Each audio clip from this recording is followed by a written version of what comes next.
¿Cómo definís el caso Vicentín? Bueno, hay distintas maneras de ver el caso Vicentín, ¿no? Y definirlo es complejo. Uno podría tomar lo económico, lo judicial y lo social. Pero el más importante es que es una estafa, es un saqueo, ¿no? a nuestro país. Bueno, estamos con Andrés Segrón, que es documentalista, cineasta y que estrenó a mediados de 2024 y terminó a fines de 2023 el documental Cuellos Blancos sobre el caso Vicentín, que va relatando la historia de Vicentín desde el comienzo hasta lo que termina siendo algo así como un momento bisagra dentro del gobierno de Alberto Fernández, cuando Vicentín, el 5 de diciembre de 2023, presenta concurso de acreedores. ¿Por qué decidís remontarte a los orígenes de Vicentín?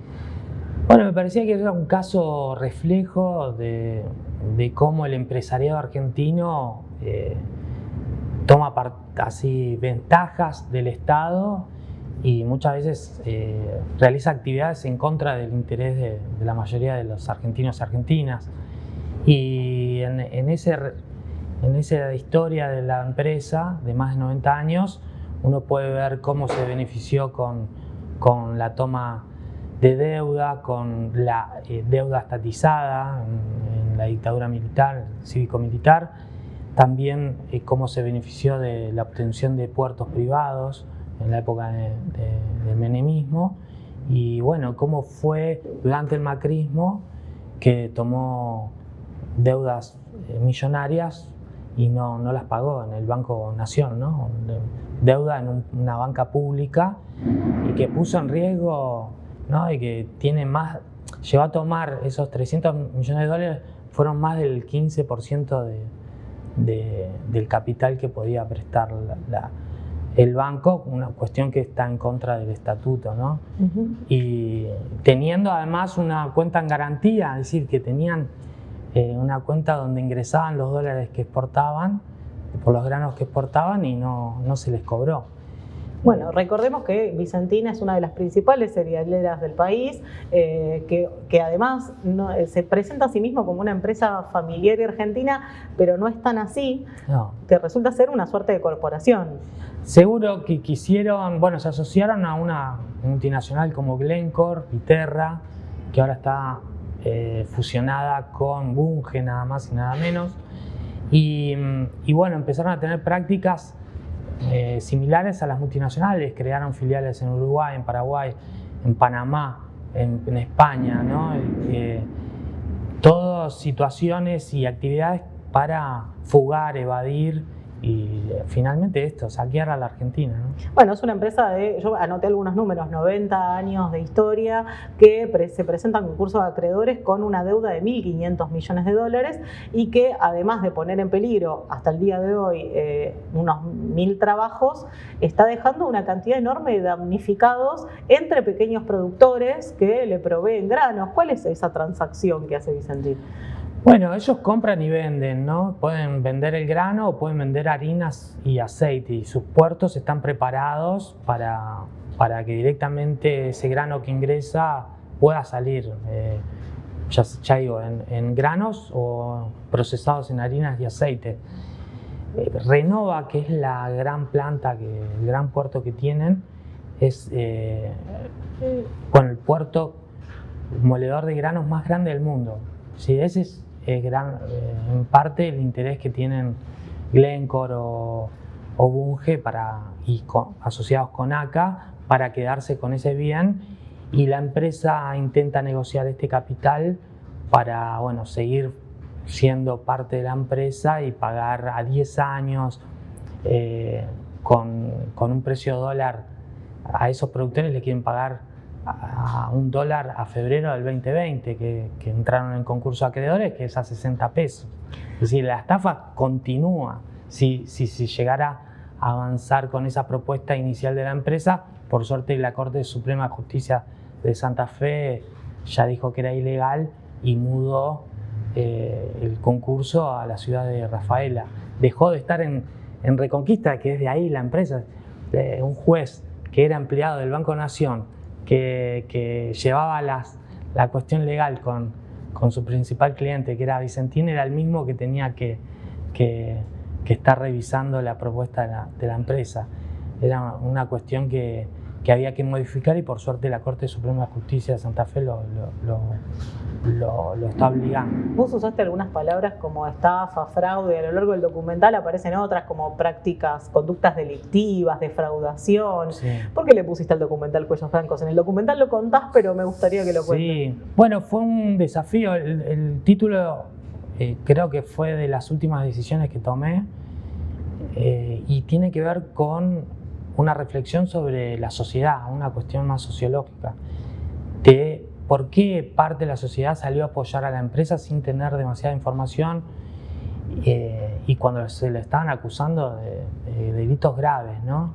Y me parece que el término de cuellos blancos, que viene a partir de un concepto aportado por Edwin Sutherland, un sociólogo de Estados Unidos, que después del crack del 29 analiza cómo banqueros y empresarios se ven enriquecidos y la sociedad, que mucha había entrado en la pobreza, los seguía viendo como hombres honorables de negocios. Y me parece que esto es un caso similar y me parece que no solo pasa en la Argentina, sino a nivel mundial.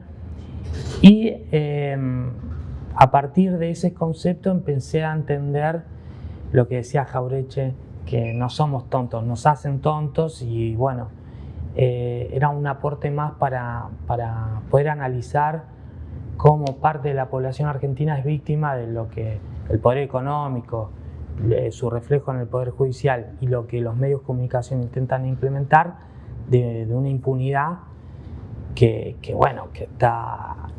por ejemplo también es reflejo de lo que dice Milei, ¿no? Que aquellos empresarios que evaden y fugan son héroes o benefactores, que los empresarios son benefactores sociales. Y que la delincuencia está en otro lado. Que la delincuencia está en otro lado y bueno, ahí se pone en foco, ¿no? A aquellos que delinquen por, no sé, robarse una garrafa o un celular, o el llamado motochorro, que es aquel joven urbano, como dicen en la película, tanto Victoria como Juan Pegoraro, Victoria Rapugni, que bueno, son parte de la cátedra de delitos y sociedad de la Facultad de Ciencias Universidad de Buenos Aires, de la Universidad de Buenos Aires, para aportar acá ese análisis en el documental. Aparte, vos mencionabas académicos, a lo largo del documental aparecen juristas, economistas, abogados, y también aparecen periodistas. Y vos haces algunos recortes de justamente esta manipulación mediática de la que estás hablando ahora. ¿A qué pensás que obedece que haya habido esta complicidad, esta construcción por parte de los medios para que la sociedad no vea ese delito flagrante que se estaba cometiendo, entre otras cosas, contra el Banco Nación y contra muchos productores y trabajadores que dependían de esos ingresos que Vicentín no estaba pagando? Bueno, hay una mirada sociológica, es la que aporta Juan Pegoraro, que dice que hay lazos sociales, ¿no? Además de este concepto de cuellos blancos, existen los lazos sociales, donde empresarios con jueces, con periodistas y políticos, ¿no? Se establece una comunidad donde son partícipes de estas actividades. Otra mirada puede ser la judicial, que a partir de la palabra del fiscal Moreno, que es parte del documental y que impulsó las recientes detenciones de 4 de los principales directivos de la empresa, es que cuando estalla el conflicto con el gobierno de Alberto Fernández, ellos hacen en un allanamiento, encuentran en las computadoras un encuadre comunicacional donde dicen quiénes son los periodistas amigos y cuáles son los enemigos, ¿no? Ahí ellos mismos establecen que son amigos de ciertos periodistas y recientemente también, la semana pasada o hace 10 días, se investiga pagos a periodistas de parte de estos directivos que están presos. Entonces, bueno, hay un montón para indagar. Siempre se habla de periodistas ensobrados, pero de un solo lado.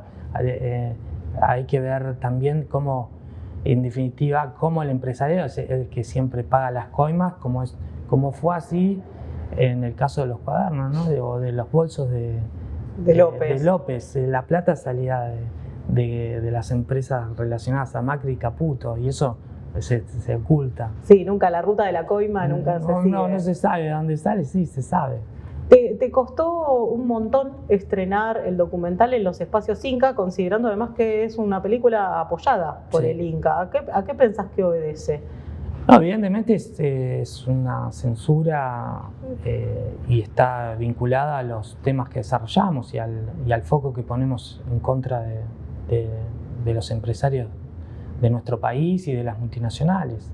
Me parece que es una decisión que en muchos casos se le ha dado a los documentales políticos, se le ha dado una sola proyección en el Gumón, a nosotros ni siquiera una, ni siquiera la posibilidad de estreno, ni siquiera la posibilidad de replicarlo en las provincias. Solo 2 salas en La Rioja y en Chacabuco nos dieron y nos sacaron del listado de películas disponibles y nos sacaron la posibilidad de estrenar en la plataforma Cinear. Me parece que es muy evidente que toca algún interés amigo del Instituto de Cine, de Carlos Pirovano, o relacionado también a la relación que tenía Vicentín con Macri, ¿no? que era el principal aportante de la campaña de Macri, era Vicentín, y los préstamos que se le dio desde el Banco Nación están directamente relacionados al vínculo que tenía la empresa con el gobierno. Pese a eso, encontraste algunos canales para proyectarla en varias provincias y ahora está disponible en YouTube. Vamos a dejar en la descripción de esta entrevista y seguramente en canalabierto.com.ar el link directo para poder verla en YouTube, que ahora está disponible. ¿Cuál es la recepción, la devolución que obtuviste del público? Bueno, a mí me sorprendió muchísimo lo que está generando un documental político. Nosotros instalamos esta difusión y distribución alternativa, que de hecho no solo tuvimos el apoyo de ATE, de CLATE y de la CTA en el proceso de producción, sino también de difusión. ATE Cultura nos dio la oportunidad de distribuirla como sala ambulante. Ellos están inscritos en el INCA como tal. También la hemos pasado en la CTA. Y me parece que toda esta difusión alternativa, distribución alternativa, logra que bueno, se vuelva a debatir desde otro lugar, ¿no? Desde la información, desde un caso resonante pero reciente. Bueno, cómo es la distribución de la riqueza en Argentina, qué está sucediendo por el río Paraná, cómo volver a instalar la discusión sobre la soberanía. Y bueno, nosotros estamos felices de haber aportado un granito de arena para que se genere este debate y que se haya impulsado, por ejemplo, la causa y se haya detenciones en torno a lo que sucedió. Hoy que todavía el concurso sigue en veremos, donde los productores siguen tratando de cobrar y se le van licuando sus deudas, donde sigue habiendo muchos puestos de trabajo que peligran y Vicentín incluso amenaza con cerrar 2 plantas en Santa Fe. A la luz de la historia, ¿pensás que esa amenaza de intervención o eventual expropiación de parte del gobierno de Alberto Fernández era una buena estrategia para defender los intereses nacionales? Sí, seguro. La intervención era necesaria, eso no cabe dudas. Quizás lo que hay que analizar y quedó quizás pendiente en el documental y también en el debate dentro de la sociedad, si era una expropiación y de qué tipo, ¿no? Cómo era ese proyecto de expropiación. La intervención era necesaria, hubo una falta de coordinación, de ir a buscar a los actores principales. Yo entrevistando tanto Claudio Lozano como el presidente Hecker, sé que se enteraban por televisión, ¿no? Del Banco Nación, ¿no? Estamos hablando claro, del Banco Nación, se enteraban de la intervención de la conferencia de prensa y no por un llamado directo del presidente Alberto Fernández. Así también le sucedía a Daniel Jofra de la Federación de Aceiteros, al secretario general de la Federación de Aceiteros, a Daniel Suchi, que es el secretario general de Aceiteros San Lorenzo, y ni hablar de los productores que eran damnificados, o sea, se enteraban de una intervención cuando esa relación sabemos que es muy conflictiva de los productores granarios con el gobierno. Así que bueno, me parece que ahí hubo una improvisación, una decisión política fallida de cómo llevarlo a cabo. Andrés, te agradecemos muchísimo por haber venido, felicitaciones por el documental y gracias. Muchísimas gracias.